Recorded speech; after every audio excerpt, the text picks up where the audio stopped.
Hello everyone. आज हम बात करने वाले हैं इस्केमिक हार्ट डिजीज़ मैनिफेस्टेशंस। तो ये इस्केमिक हार्ट डिजीज़ होती क्या है? तो देखिए इसमें जो हमारी मायोकार्डियम है ना, ये मायोकार्डियम देखिए ये यहाँ पे इसको ऑक्सीजन जितना चाहिए सफिशिएंट अमाउंट में ऑक्सीजन ये नहीं मिल पाता है। अब इसकी दो वजह हो सकती है, या तो इसके फंक्शन को इंक्रीज़ करना हो, यानी इस पर काम ज़्यादा पड़ जाए, इस वजह से जितनी ऑक्सीजन आ रही है वो सफिशिएंट ना हो, या हो सकता है कि यहाँ पे कोई परेशानी हो आर्टरी में, कोरोनरी आर्टरी में, जिसकी वजह से यहाँ पे ऑक्सीजन की सप्लाई ही कम हो गई हो। तो दोनों कॉज हो सकते हैं। तो देखिए अगर ऑक्सीजन की सप्लाई कम हो रही है तब भी हमको इस्केमिक हार्ट डिजीज देखने को मिलेगा, या ऑक्सीजन की डिमांड बढ़ जा रही है और ऑक्सीजन की सप्लाई नॉर्मल है तब भी इस्केमिक हार्ट डिजीज हमको देखने को मिलेगा। ठीक है, तो इसमें हम सबसे पहले बात करते हैं एंजाइना की। तो देखिए एंजाइना ये होता क्या है? देखिए chest pain due to ischaemic myocardium secondary to coronary artery narrowing और स्पाज्म, नो नेक्रोसिस। तो यहाँ पे बताया गया, देखिए चेस्ट पेन होगा, और ये चेस्ट पेन क्यों होगा? मायोकार्डियम की एक्सटीमिया की वजह से। और ये मायोकार्डियम का एक्सटीमिया क्यों होगा? तो secondary to coronary artery nearing, तो कोरोनरी आर्टरी के नैरो होने की वजह से हो सकता है, या कोरोनरी आर्टरी के स्पाज्म की वजह से ऐसा हो सकता है। ठीक है, लेकिन एक बहुत बड़ा पॉइंट यहाँ पे क्या है कि नेक्रोसिस नहीं होगी। तो एंजाइना में नेक्रोसिस नहीं होगी, सिर्फ एक्सटीमिया होगी। ठीक है, तो पता चला ये कि ये रिवर्सिबल इंजरी होगी एक्सटीमिया की कंडीशन में। और इसके तीन टाइप्स हैं, स्टेबल एंजाइना, वैसोस्पास्टिक एंजाइना या अनस्टेबल एंजाइना। तो देखिए stable angina usually secondary to atherosclerosis, तो ये एथेरोस्क्लेरोसिस की वजह से स्टेबल एंजाइना होता है। और देखिए इसमें होता क्या है, मोर देन 70% अक्लूजन। जब मोर देन 70% अक्लूजन हो जाएगा कोरोनरी आर्टरी का, ये देखिए एथेरोस्क्लेरोसिस की वजह से, तो हमको स्टेबल एंजाइना देखने को मिलेगा। देखिए हमने यहाँ पे बना रखा है। ठीक है, और उसके बाद फिर क्या होगा? Exertional chest pain in classic distribution. तो क्लासिक डिस्ट्रीब्यूशन में एक्सर्शनल चेस्ट पेन हमको देखने को मिलेगा, और इसमें possibly with ST depression on ECG, और इसमें एसटी डिप्रेशन ऑन ईसीजी हमको देखने को मिल सकता है। ठीक है, तो ये ST depression on ECG stable angina में देखने को मिलेगा। और ये क्यों देखने को मिलता है आगे हम अभी लास्ट में बात कर लेते हैं। ठीक है, इसका मैकेनिज्म भी, ताकि हमको कभी भूले ना। तो ये हो गया। अब इसके बाद देखिए रिजॉल्विंग विद रेस्ट और नाइट्रोग्लिसरीन। तो अगर हम रेस्ट करते हैं या नाइट्रोग्लिसरीन देते हैं तो ये स्टेबल एंजाइना का जो पेन है, क्लासिकल पेन, ये खत्म हो जाएगा। तो देखिए यहाँ पे बहुत बड़ा फीचर रेस्ट है और नाइट्रोग्लिसरीन। ठीक है, रेस्ट की कंडीशन में ये खत्म हो जाएगा।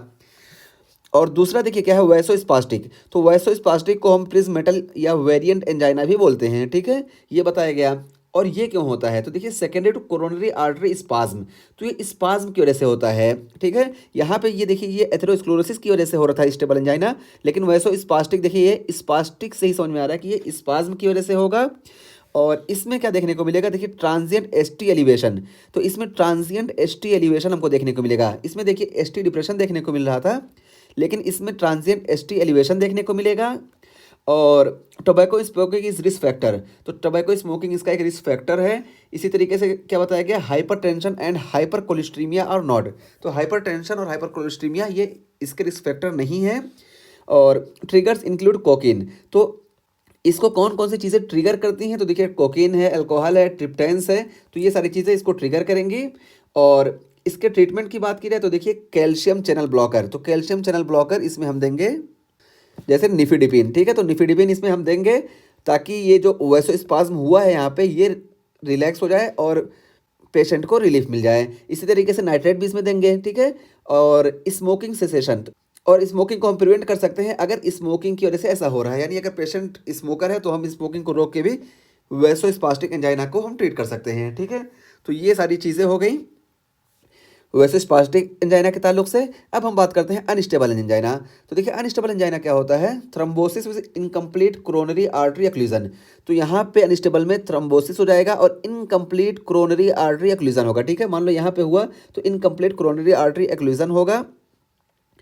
और इसमें देखिए एसटी डिप्रेशन प्रेजेंट भी हो सकता है, नहीं भी प्रेजेंट हो सकता है। ठीक है, तो एसटी डिप्रेशन प्रेजेंट या नहीं भी प्रेजेंट हो सकता है। एंड और T wave inversion on ECG, और ईसीजी पे टी वेव हमको देखने को मिल सकती है। But no cardiac biomarker elevation, लेकिन कोई कार्डियक बायोमार्कर का एलिवेशन इसमें नहीं होगा। ये लाइन क्यों बताई गई? क्योंकि अनस्टेबल एंजाइना का जो फीचर होता है ना, ये स्टेबल एंजाइना से ज़्यादा होता है, यानी पेन वगैरह इसमें सिम्टम ज़्यादा प्रेजेंट होंगे, लेकिन ये लेस देन 20 मिनट होता है, ठीक है। 20 मिनट से कम में अगर है तो ये अनस्टेबल एंजाइना है, या यही इंजरी मोर देन 40 मिनट हो रही है तो ये अनस्टेबल एंजाइना, ये कन्वर्ट हो जाता है एमआई में। और जैसे ही ये एमआई में कन्वर्ट होगा तो वहाँ पे हमको कार्डियक बायोमार्कर देखने को मिल जाएगा, ठीक है। इस वजह से यहाँ पे इसको स्पेसिफाई कर दिया गया कि अनस्टेबल एंजाइना में कार्डियक बायोमार्कर प्रेजेंट नहीं होंगे। और ये देखिए यहाँ पे वही बताया गया, unlike non ST segment elevation. तो non ST segment elevation MI की हम बात करें तो उसमें भी एसटी डिप्रेशन हमको देखने को मिलता है, लेकिन कार्डियक बायोमार्कर वहाँ पे प्रेजेंट होता है, जबकि यहाँ पे प्रेजेंट नहीं है। अभी हम इसकी बात कर लेते हैं, ठीक है, ये एसटी सेगमेंट एलिवेशन और डिप्रेशन कैसे होता है। और उसके बाद फिर देखिए, इंक्रीज इन फ्रीक्वेंसी और इंटेंसिटी ऑफ चेस्ट पेन और any chest pain at rest, ठीक है। तो यहाँ पे देखिए, फ्रीक्वेंसी या इंटेंसिटी जो चेस्ट पेन की होगी ये इंक्रीज हो जाएगी, स्टेबल एंजाइना से बहुत ज़्यादा होगी। और ये देखिए, any chest pain at rest, तो चेस्ट पेन कोई भी हो सकता है और रेस्ट की कंडीशन में। तो स्टेबल में और अनस्टेबल में देखें फ़र्क समझ में आ गया कि इसमें रेस्ट अगर हम देते हैं, अगर पेशेंट को पेन है तो रेस्ट देने की कंडीशन में ये रिलीफ हो जाएगा पेशेंट को, लेकिन यहाँ पे देखिए रेस्ट करने की कंडीशन में भी पेन होगा, ठीक है। तो ये अनस्टेबल और स्टेबल एंजाइना में फ़र्क हो गया, ठीक है। और उसके बाद फिर हम इसको देखने से पहले एमआई को देख लेते हैं, ठीक है। अच्छा, एमआई को देखने से पहले हम यहाँ पे एसटी सेगमेंट एलिवेशन और डिप्रेशन को भी देख लेते हैं। तो ये देखिए, ये हमारा मेन फीचर होता है या मेन मैकेनिज्म होता है ईसीजी का। तो देखिए, पॉजिटिव इलेक्ट्रोड या नेगेटिव इलेक्ट्रोड, अगर ये पॉजिटिव कैटायन इधर पॉजिटिव पोल की तरफ आ रहे हैं तो इसमें पॉजिटिव रिफ्लेक्शन हमको देखने को मिलेगा। लेकिन अगर ये पॉजिटिव साइन निगेटिव डायरेक्शन में जा रहा है, यानी इससे उल्टा डायरेक्शन में जा रहा है, तो यहाँ पे निगेटिव डिफ्लेक्शन हमको देखने को मिलता है। और ईसीजी में यही सेम, इसी पे ईसीजी बनती है। और यहाँ पे ये देखिए, जो एसटी सेगमेंट है, इस दौरान ये पूरी मायोकार्डियम जो होती है, ये हमारी पूरी मायोकार्डियम ये पूरी कॉन्ट्रैक्ट कर चुकी होती है, ठीक है, कॉन्ट्रैक्ट कर चुकी होती है। इस दौरान इसमें कोई इलेक्ट्रिकल एक्टिविटी नहीं होती है, इसलिए यहाँ पे हमको स्ट्रेट लाइन देखने को मिलती है, ठीक है। हम ईसीजी वाले वीडियो में इसको बढ़िया से समझाए हैं। उसके बाद फिर देखिए, फिर ये देखिए स्टेबल एंजाइना में, तो स्टेबल एंजाइना में क्या होता है कि ये जो हमारी मायोकार्डियम है ना, ये मायोकार्डियम का जो ये सब एंडोकार्डियल रीजन है ना, यहाँ पे इक्सीमिया होने लगती है। और जब सब एंडोकार्डियल रीजन में इक्सीमिया होने लगेगी तो ये वॉइड का काम करते हैं, और वॉइड का काम करने की वजह से इधर के जो पॉजिटिव चीज़ है ना, पॉजिटिव आयन, ये इस वॉइड में जाने लगते हैं। जब इस वॉइड में जाएंगे तो देखिए, यहाँ पे हमारी ईसीजी है, ये देखिए हमने यहाँ पे दिखाया कि अगर ये हार्ट है, यहाँ पे हमारा पॉजिटिव साइन होता है, ठीक है। तो देखिए, पॉजिटिव साइन से ये दूर जा रहे हैं इस तरफ, इस डायरेक्शन में, इसमें।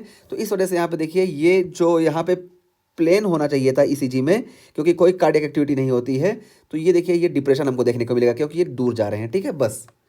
और उसके बाद यही सेम चीज़ हमको अनस्टेबल एंजाइना में भी देखने को मिलेगा। अनस्टेबल एंजाइना में भी ये सब एंडोकार्डियल एक्सट्रीमिया देखने को मिलती है, इस वजह से ये इधर जाते हैं। इसी वजह से यहाँ पे भी देखिए बताया गया कि एसटी डिप्रेशन प्रेजेंट भी हो सकता है, नहीं भी प्रेजेंट हो सकता है, ठीक है, क्योंकि यहाँ पे रिवर्सिबल होता है। तो अगर बहुत कम टाइम के लिए है तो यहाँ पे एसटी सेगमेंट डिप्रेशन नहीं प्रेजेंट होगा, ज़्यादा टाइम के लिए है तो एसटी सेगमेंट डिप्रेशन प्रेजेंट होगा। तो स्टेबल एंड स्टेबल में इस वजह से डिप्रेशन होता है, ठीक है। और वैसोस्पास्टिक में क्या होता है, तो वैसोस्पास्टिक में ये पूरी लेयर जो होती है ना मायोकार्डियम की, पूरी इन्वॉल्व हो जाती है। और जब पूरी इन्वॉल्व हो जाती है तो इधर से जो पॉजिटिव साइन है वो इधर आने लगते हैं। तो ऐसे ये इस डायरेक्शन में समझो फ्लो हुआ। तो देखिए, पॉजिटिव ये है तो इसकी तरफ समझो करंट फ्लो हो रहा है। नॉर्मल कंडीशन में हमेशा ऐसा होता है, ठीक है, इस वॉइड की वजह से।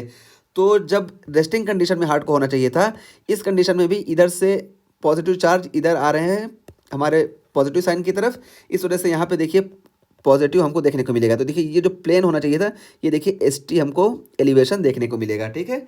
तो वैसोस्पास्टिक में हमको इसी वजह से एसटी सेगमेंट एलिवेशन देखने को मिलता है, और स्टेबल और अनस्टेबल में ये वाली कंडीशन होती है, इस वजह से हमको एसटी सेगमेंट डिप्रेशन देखने को मिलता है, ठीक है, ये हो गया।